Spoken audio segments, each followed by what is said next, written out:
Функцията е готова.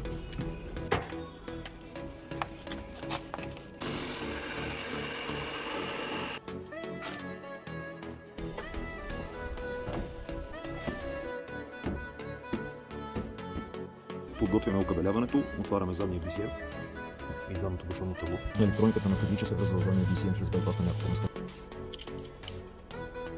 Подвързваме бушонното табло. Захранването също е готово. Поставяме бушоните, за да тестваме електрониката преди да окомплектоваме автомобила. Модулът се работи, всички светлини работят. Сега остава да затворим и да подираме автомобила.